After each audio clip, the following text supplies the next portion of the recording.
After 3 years కనుక చూసుకుంటే, ఇప్పుడు మా లైఫ్ స్టైల్ అనేది చాలా అంటే చాలా చేంజ్ అయిందండి. మంచి లైఫ్ స్టైల్‌ని ఎంజాయ్ చేయగలుగుతున్నాము. ఇంట్లో ఫర్నిచర్ తీసుకున్నాము. ఒక 10 తులాల వరకి గోల్డ్ తీసుకోగలిగాము. ఇకపోతే కారండి. మా సార్ యొక్క డ్రీమ్ అన్నమాట కారనేది. యాక్చువల్‌గా మా కాన్సెప్ట్ అయితే ఇప్పట్లో లేదది. రిటైర్ అయిన తర్వాత పిల్లల మ్యారేజెస్ అయిన తర్వాత అప్పటికి మనీ గనక మిగిలితే అప్పుడు తీసుకుందాం అనేటటువంటి ప్లాన్ చేసుకున్నాము. సో, ఒకటండి అండి. ఒక భుజం ఒక పాప పట్టుకొని, ఒక భుజం ఇంకొక పాప పట్టుకొని, కార్‌లో ఎక్కండి అమ్మమ్మ అని చెప్పేసి ఎక్కిస్తుంటే అలా అయ్యో! అయ్యో! అనుకుంటా ఎక్కడం బావుంటుందంటారా? లేకపోతే ఇప్పుడున్నటువంటి అంటే ఈ ఏజ్‌లో చక్కగా చెంగు చెంగుమంటూ ఎంజాయ్ చేయడం బావుంటుందంటారా? ఇప్పుడు ఎంజాయ్ చేస్తేనే బావుంటుంది కదండీ! So, life is yours, choice is yours. So, ఇక్కడ ఒకటేనండి. ఈ యొక్క మెంటర్‌షిప్‌లో ఈ ఈ యొక్క ఆపర్చునిటీలో మనం సక్సెస్ అవ్వాలి అంటే మెంటర్స్‌ని పూర్తిగా గుడ్డిగా నమ్మితే ప్రతి ఒక్కళ్ళు కూడా సక్సెస్ అవ్వొచ్చండి. సో, మా లైఫ్ స్టైల్ అయితే చాలా చేంజ్ అయింది. యాక్చువల్లీ ఇదొక ఫస్ట్ స్టెప్పేనండి. ఇంకా ముందు చాలా చాలా ఉంది. ట్రిప్స్ కూడా ఎంజాయ్ చేస్తున్నాము. యాక్చువల్‌గా మా సార్ సాలరీతో పాటు నాకు గూడా ఈక్వల్‌గా రావడం అనేది నాకు చాలా ప్రౌడ్‌గా అనిపిస్తుంది. ఎందుకంటే బిఫోర్ నేను ఒక హోమ్ మేకర్‌గా మాత్రమే ఉండేదాన్ని.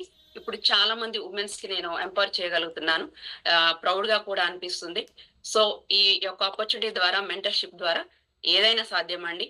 మరి మాకు ఇటువంటి ఒక గ్రేట్ లైఫ్ స్టైల్ ఇచ్చినటువంటి ఈ ఆపర్చునిటీ గురించి బిజినెస్ ఓవర్ ఇవ్వాల్సిందిగా మా సార్‌ని ఇన్వైట్ చేస్తున్నానండి. Thank you so much. Welcome sir. Thank you అండి. So, good evening to all. My name is Nageswararao, basically teacher. సో, ఈరోజు మీతో ఇలా మాట్లాడుతున్నాను చాలా హ్యాపీగా ఉంది. నాకు ఈ అవకాశం ఇచ్చినటువంటి సో, మా మెంటర్ సవితా నాగేశ్వర గారికి, అలాగే మెగా మెంటర్ సూర్యకుమారి వరప్రసాద్ గారికి నా హృదయపూర్వక నమస్కారాలు. మరి ఇక్కడ ఈరోజు ఒక ఆపర్చునిటీ ఉందని చెప్పేసి మీరొచ్చారు. ఆఫ్‌కోర్స్ దీనికంటే ముందు కొంత ప్రిపరేషన్ కూడా అయ్యి ఉంటారు మీరు. మరి ఇప్పటివరకు మీరు మా స్టోరీ విన్నారు. ఈ స్టోరీలో కొన్ని పాయింట్లు మీకు టచ్ కావచ్చు. లేదా కొంతమందికి సో, మనకు కూడా ఇలాగే ఉంది కదా అని అనిపించొచ్చు. సాధారణంగా ఏ మధ్య తరగతి సో, కుటుంబీకుడికైనా ఇలాంటి స్టోరీస్ ఉంటాయి. సహజంగా చెప్పాలంటే. మరి ఇలాంటి పరిస్థితుల్లో నుంచి మరి వినూత్నంగా ముందుకు వెళ్ళాలి అంటే ఒక కొత్త మైండ్ సెట్‌ని మనం రూపొందించుకోవాల్సిన అవసరం చాలా ఉంది. సో, అదేంటి? అసలు ఈ బిజినెస్ ప్లాన్ ఏంటి? ఇవన్నీ కూడా నేను మీకు స్క్రీన్ షేర్ చేస్తూ వివరిస్తాను. మీరు ప్రతి ఒక్కళ్ళు కూడా వీడియో ఆన్ చేసుకొని ఆహ్, కొన్ని పాయింట్స్ నోట్ చేసుకున్నట్లయితే ఇవి మీకు ఫ్యూచర్‌లో బాగా ఉపయోగపడతాయని నేను ఆశిస్తున్నాను. సో, నేను స్క్రీన్ షేర్ చేస్తున్నాను. ఇవి మీరు చూస్తూ పాయింట్ ఔట్ చేసుకోవచ్చు. రైట్ అండి. సో, నా స్క్రీన్ షేర్ కనిపిస్తుందనుకుంటున్నాను. ఇక్కడ ముఖ్యంగా బిజినెస్ ఓవర్‌వ్యూ అంటే మీరు ఆల్రెడీ కొన్ని విషయాలు మీరు వినుంటారు. సో, నేను జస్ట్ ఇక్కడ ఓవర్‌వ్యూ మాత్రమే ఇస్తాను. 100% కంప్లీట్ బిజినెస్ ఇదే అని నేను చెప్పలేను. ఎందుకంటే సో, మీకు బిజినెస్ చూపించిన వాళ్ళు ఇదే విధంగా చూపించుండొచ్చు. కొంచెం అటు ఇటుగా చెప్పుండొచ్చు. నేను జస్ట్ ఓవర్‌వ్యూ ఇస్తున్నాను. ఓవరాల్‌గా ఇట్లా ఉంటుంది అని చెప్పేసి. సో, దీన్ని బేస్ చేసుకొని మీకు ఇందులోటి ఎటువంటి డౌట్స్ కానీ లేకుంటే క్లారిఫికేషన్స్ కానీ కావాల్సి వస్తే మిమ్మల్ని ఎవరైతే ఇన్వైట్ చేశారో వాళ్ళ మాటే వినండి. వాళ్ళదే ఫైనల్ డెసిషన్. సో, కాబట్టి ఇక్కడ ఫస్ట్ ఆఫ్ ఆల్ మనం కొన్ని విషయాలు తెలుసుకోవాలి. ఏంటంటే అది సో, మేము అందరం కూడా ప్రాసెస్‌లోనే సెలెక్ట్ చేసుకుంటాం.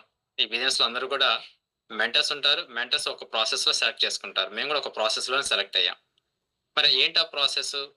దాని వివరాలు ఏంటి అంటే, ఇక్కడ అసలు ఫస్టు ప్రిపరేషన్‌లో ఉన్నారా లేరా?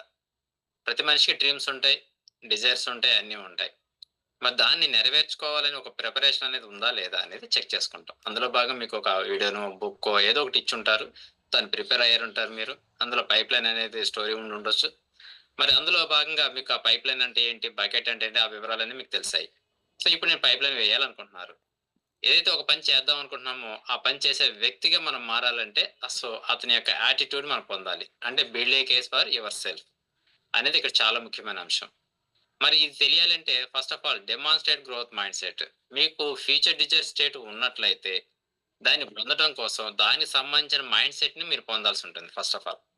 అంటే ఇప్పటివరకు మీకొస్తున్న ఆదాయం ఏదైతే ఉందో, దాన్ని అప్‌గ్రేడ్ చేయాలి అంటే, సో, ఆ అప్‌గ్రేడ్‌కి సంబంధించినటువంటి మైండ్‌సెట్‌లోకి వెళ్ళినప్పుడు మాత్రమే మీ ఆదాయం అప్‌గ్రేడ్ అవుతుంది. అంతే తప్ప ఉన్న పాలన అప్‌గ్రేడ్ కాదు. సో, ఇక్కడ ఏదైతే మనం మైండ్‌సెట్‌ని సెట్ చేసుకుంటామో, ఆ లెవెల్‌లోనే మన ఆదాయం కూడా పెరుగుతూ ఉంటుంది. ఇంతే కాదు ఎడ్యుకేషన్ పరంగా కూడా మేము పెద్దగా ఆలోచించం. ఎందుకంటే ఈరోజు మనకు తెలుసు. ఎడ్యుకేషన్‌తో సంబంధం లేకుండా కూడా కోట్లాది రూపాయలు సంపాదించేటువంటి ఎంటర్‌ప్రెన్యూర్స్ మనం చూస్తా ఉన్నాం. ఇక్కడ కూడా ఒక ఎంటర్‌ప్రెన్యూర్‌షిప్పే కాబట్టి ఇక్కడ ఎడ్యుకేషన్‌తో పెద్దగా పని లేదు. కానీ ఇక్కడ కావాల్సిన ఎడ్యుకేషన్ ఏంటంటే, సో ఏదైతే ఒపీనియన్స్ ఉన్నాయో, ఒపీనియన్స్‌ని మీరు ఒబే చేయకుండా ఫ్యాక్ట్ తెలుసుకుంటూ వెళ్ళటం. సో ఇలాంటి ఎడ్యుకేషన్ కావాలి. అంటే ఏదైనా ఒక విషయం చర్చలోకొచ్చినప్పుడు అది ఫ్యాక్టా, ఒపీనియనా అనేటువంటి ఆ ఫిల్టరేషన్ జరగాలి మన మైండ్‌లో. అది జరిగినప్పుడు మాత్రమే మనం ముందుకెళ్ళగలుగుతాం. లేదంటే ఎవరైనా ఒపీనియన్ చెప్పుకునే హక్కు ఉంటది. చిన్న పిల్లోడి నుంచి సో ఏజ్ అయిపోయిన వాళ్ళ వరకు కూడా వాళ్ళ వాళ్ళ అభిప్రాయాలు చెప్పుకునే హక్కు మన దగ్గరుంది. సో అందరి అభిప్రాయాలు మనం తీసుకుంటే మనం ముందుకెళ్ళలేం. కాబట్టి ఎవరైతే సక్సెస్ అయిన పర్సన్స్ ఉంటారో వాళ్ళ యొక్క అభిప్రాయాలు కాకుండా వాళ్ళ యొక్క ఫ్యాక్ట్ ఏదైతే చేశారో అది తీసుకుంటే మనం ముందుకెళ్తాం. అందుకని ఇలా చేయాలంటే ఖచ్చితంగా willingness to learn and change.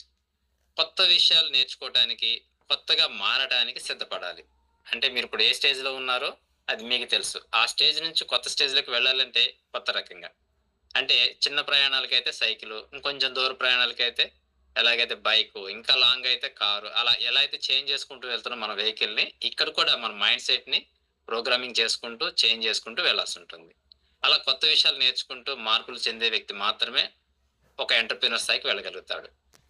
ఇలాగే ఎక్స్‌పీరియన్షియల్‌గా ఏది చేసినా కూడా మనం ఎక్స్‌పీరియన్స్ అవుతూనే చేయాలి. అలా ఎక్స్‌పీరియన్స్ చేయాలంటే మళ్ళీ మనం ప్రయోగాలు చేయాలంటే అవసరం లేదు. ఆల్రెడీ మా మెంటర్స్ మేము ఎక్స్‌పీరియన్స్ అయ్యాము. సో, దాన్ని కాపీ చేసుకొని మీరు రికగ్నైజ్ అవ్వచ్చు ఈజీగా. సో, కాపీ చేయటం అనేది ఈజీ కానీ, కొత్తగా ప్రయోగాలు చేయటం అనేది కష్టమైన పని. కాబట్టి ఒక ఈజీ ఫ్యాక్ట్‌లో మనం కూడా ముందుకెళ్ళొచ్చు. ఇంకా చెప్పాలంటే సెలెక్టివ్ అవ్వాలంటే ఇందులో అతి ముఖ్యమైన అంశం ఏంటంటే ఇండిపెండెంట్ థింకింగ్, డెసిషన్ మేకింగ్. ఇది చాలా చాలా ఇంపార్టెంట్. ఎందుకంటే ప్రతి ఒక్కళ్ళు కూడా తామే డెసిషన్ తీసుకున్నట్టుగా భావిస్తుంటారు. చాలా విషయాల్లో ఇక్కడ పొరపాటు జరుగుతూ ఉంటుంది. సో, ఒక వ్యక్తి ఒక డెసిషన్ తీసుకున్నాక అందుకు కట్టుబడి ఉంటాడు. డెసిషన్ తీసుకోకపోతే అవి చేంజ్ అవుతూ ఉంటాయి. బాగా అర్థం చేసుకోండి ఈ విషయం. ఎందుకంటే మీరు ఫర్ ఎగ్జాంపుల్ ఒక షాప్‌కెళ్లారనుకోండి. ఒక డ్రెస్ కొందామని ముందు మీ మైండ్‌లో ఉంటుంది. బట్ అక్కడికి వెళ్ళిన తర్వాత అక్కడ ఎవరైతే ఉంటారో సో, ఆ సేల్స్ పర్సన్ కావచ్చు ఎవరైనా. అతను ఏం చెప్తే అది తీసుకుంటారు. మీకు ఈ సూట్ కంటే ఈ సూట్ బావుంటది. లేదా ఈ డ్రెస్ బావుంటుంది. మీ కలర్‌కి ఇది మ్యాచ్ అవుతుంది అని అతని అభిప్రాయాలు తీసుకొని దాన్ని తీసుకుంటారు మీరు. సో, మీరు అనుకున్నదొకటి, అక్కడ జరిగేదొకటి. అలాగే ఇక్కడ కూడా మీరొక డెసిషన్ తీసుకుంటున్నారు. ఎలాంటి డెసిషన్ అంటే కావాలి, జనరేషన్ టుగెదర్ మనీ రావాలి, అద్భుతమైన జీవితం జీవించాలని చెప్పేసి మీరన్నీ